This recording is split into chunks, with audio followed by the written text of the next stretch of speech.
Welcome We are both back. to There we go. Hi. welcome to Forum Fridays. I have Hello, Mark everybody. with me today. Hi, Mark. Hi, how are you? Good. How are you? Good. You have a good time in the woods? Yes, I did. You have a Excellent. good time moving? Yes. Yeah. Yeah. Tired, but yes, yeah, we're getting there. That's good. I Yep. know. I know moving is such a pain, and every time I moved, it will take me like 3 months to even get settled down. Yeah, And some we're boxes have never pretty ever opened. yeah, we're pretty experienced at it at this point. Best part was what went really smooth was the going through Canada Customs, which was done here in Sydney, and they were extremely helpful and went really smooth. So none of the nightmare stories that people tell and things like that. It was actually quite easy, and yeah, now we just have about 150 boxes to unpack, right? So. Oh, good luck, man. That's not easy. Mhm. But let me know when you're ready to bake again, because I might have to send you some things to bake.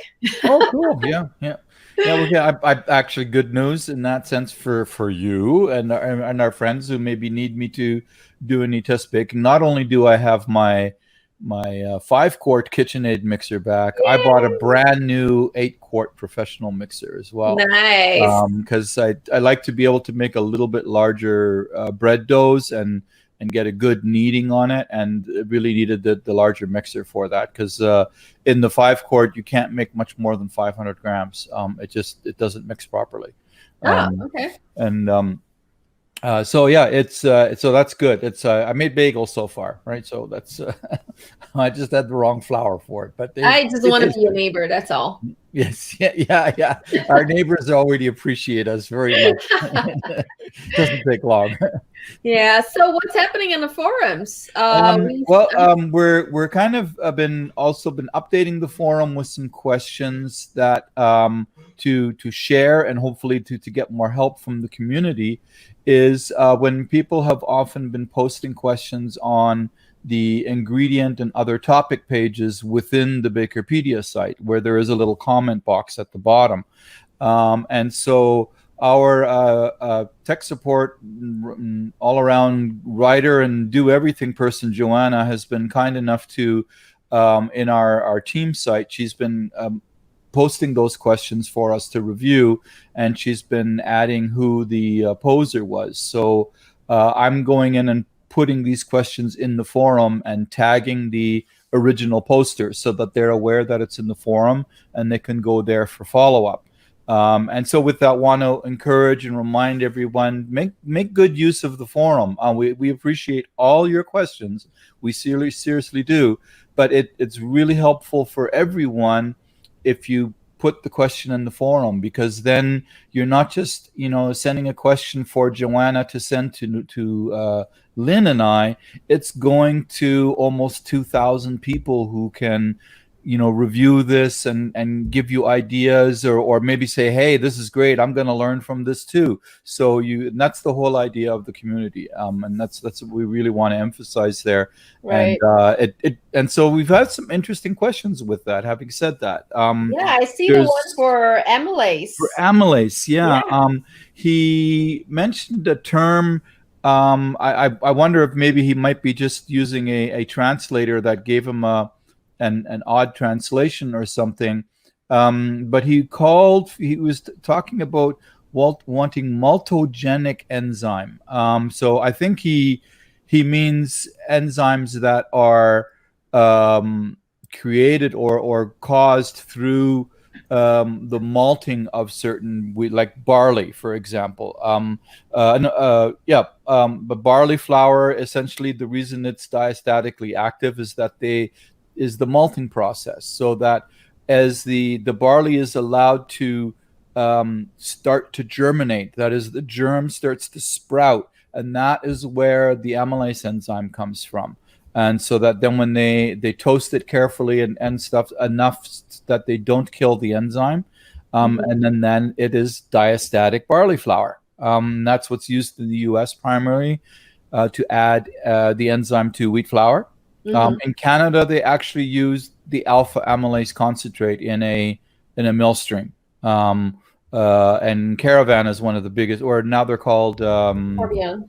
Corbion. Corbion is one of the biggest manufacturers of that after they absorbed AIC. Um, and so, he's also asking about whether the enzyme is active after baking. And I would Right. say that really depends on how high you bake. Because if you overdose the dough, maybe you'll have retain some activity if you only bake to like just barely 190 to just barely get the starches all unlocked.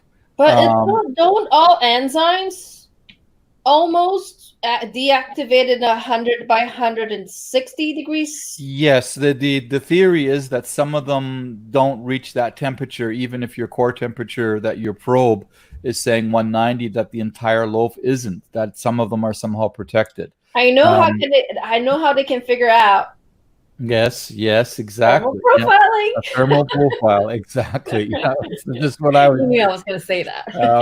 And because it's funny, I'm a member in an artisan bread baking group and on Facebook, and there was this uh, not them not knowing anything about enzymes, but we're asking a question in terms of trying to improve shelf life of the bread, and that can be many things, and trying to overdose with malted barley flour, and then keep your cook temperature as close to just barely done as possible.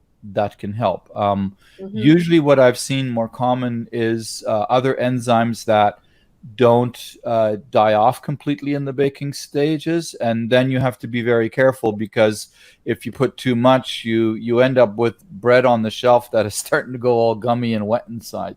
Mm-hmm. So it's a tricky thing. It's usually, I would say, it's usually better to manage that type of shelf life through other ingredients such as fats and emulsifiers and things like that.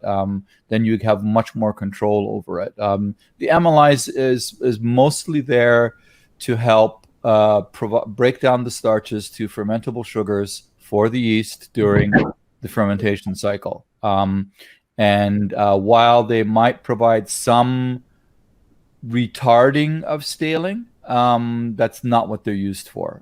It's that's only tends to be a coincidental side effect sometimes, because that was part of his question too, as to whether the amylase enzymes prevent staling, and I think it's more like a protease enzyme or something like that that helps with that. I'm not. Staling? Yeah, with staling. But if there is one, that, I mean, I'm I more think used to. it's mostly amylase base for Yeah. some of the Okay. solutions. Most of the Yeah. solutions out there, Yeah. it's very, very, very difficult and challenging to deal with proteases, Yeah. mainly because of the rheological side of Mhm. things. Yeah, Yes, for yeah. sure. It makes the dough very, very slack Yeah. sometimes. Yeah. So I just want to carry on. If you have any more Yep. questions on the amylase and how amylase worked, please chime in onto this particular thread on the Wikipedia forum. Yep. Next, I would like to ask about the coconut flour. I think we talked about coconut flour and raw coconut flour last week. And what are your thoughts on that for usage in gluten-free? Can it be consumed? I believe, well, basically the coconut is a fruit. Although we call it a nut, it is not really technically a nut per se. Because it doesn't. It also, when it comes to the nut allergies, it doesn't fall into that category. It's although it comes off of a tree, it's actually a fruit. You know, some people say that it's one of the top 8 allergens because it's a nut.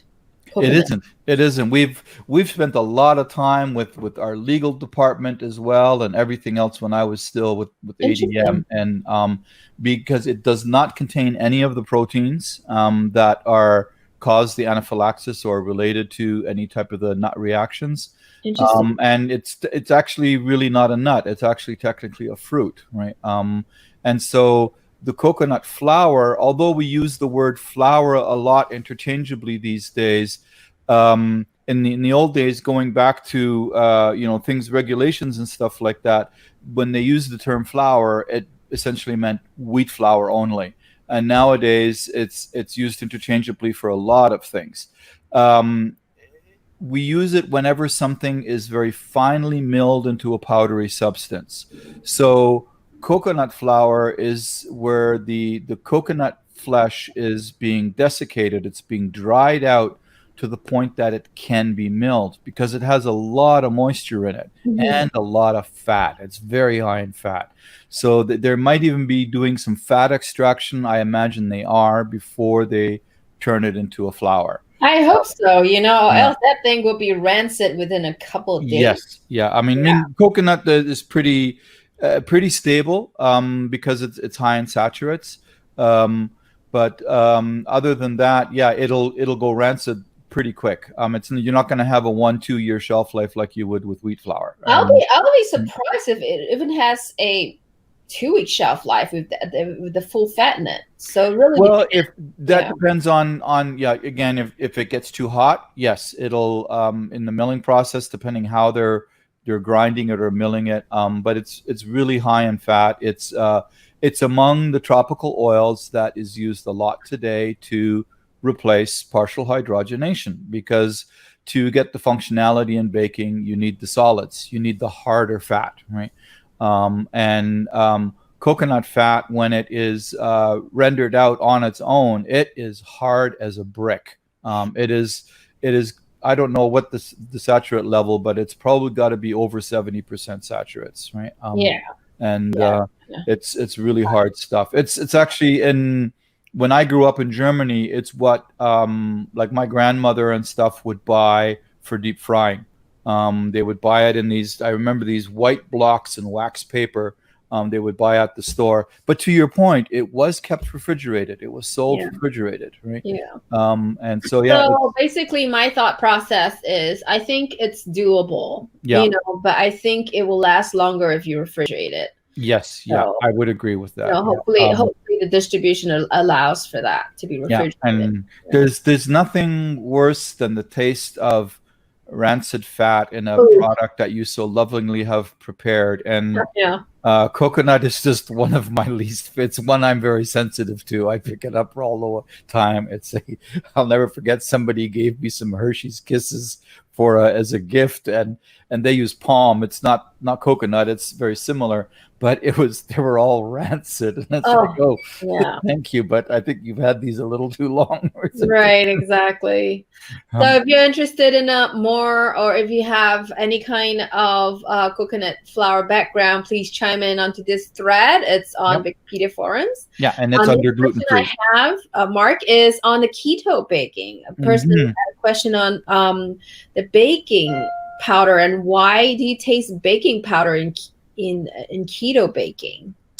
Well, the most common reason is that you got too much. Is really the simplest answer. To get into the technical chemical reactions and things like that, the people who produce baking powder for retail and food service and stuff, they overcompensate with soda.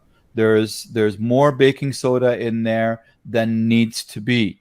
In part because it's a much cheaper ingredient than the phosphates, and also because some of it may, just from moisture exposure and stuff in storage, may exhaust. So they're trying to ensure that not too much of the soda gets neutralized before you use it. So also, isn't sorry to interrupt you, but isn't keto baking more alkaline?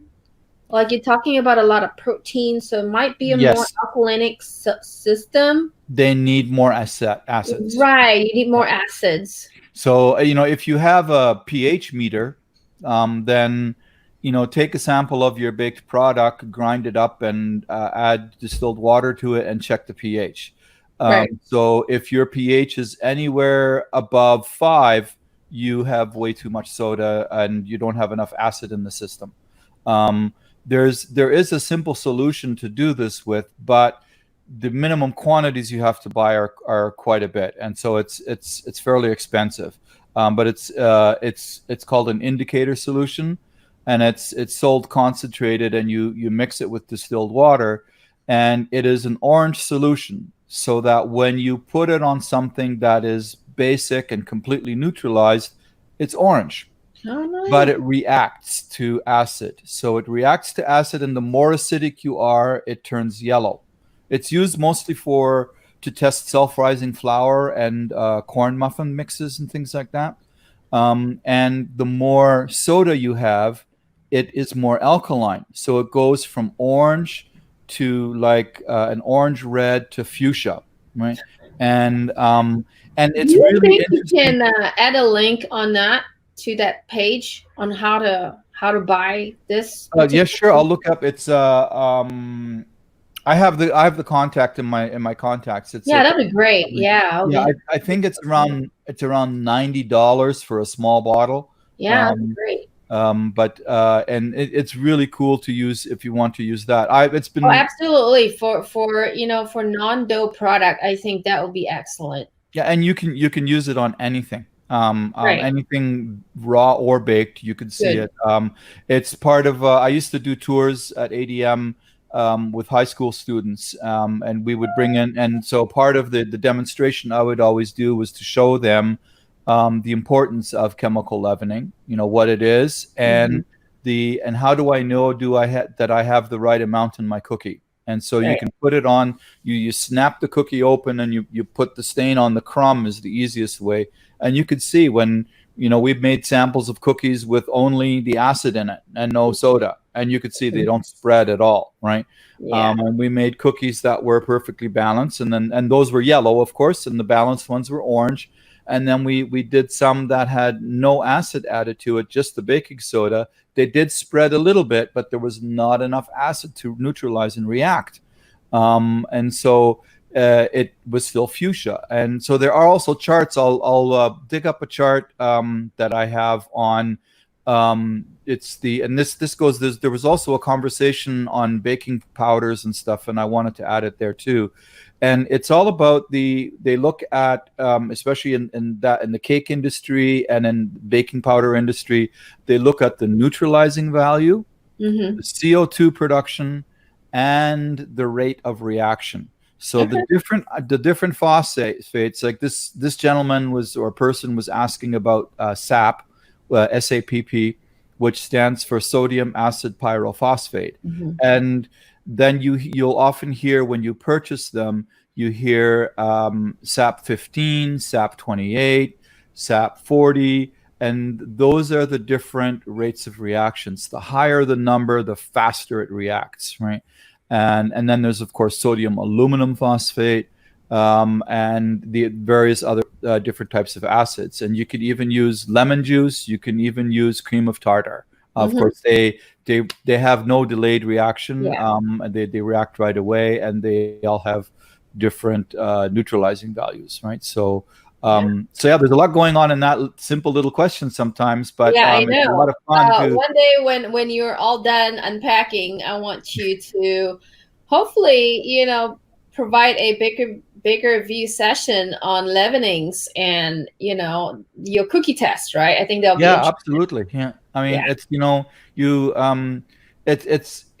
it's a great way to have fun to see how you actually when especially if you have kids and when they're going through a grade school or junior highs type of thing, they usually make volcanoes in school, right? And been like a decades long thing that almost not every kid but many of the kids in class in chemistry class will make a volcano, and getting that volcano to erupt and boil over is baking soda, right?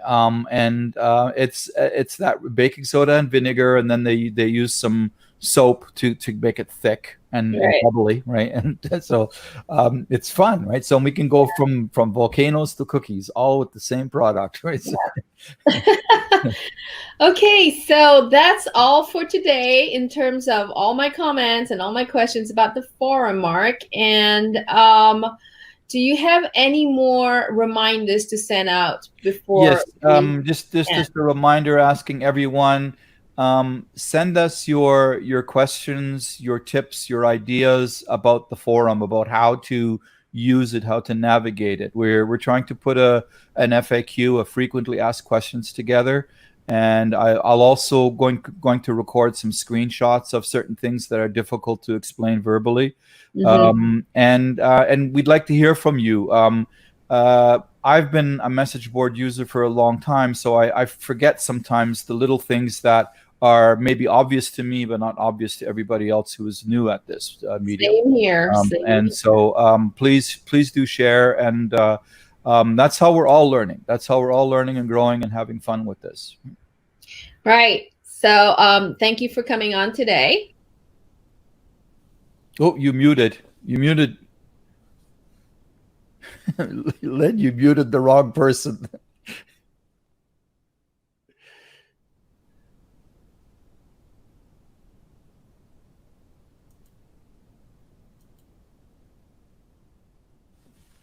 I'm still trying to figure this out. Yes, you muted the wrong person. No. Well, maybe Joanna can edit it before we put it. All right. Bye. Bye. Take care.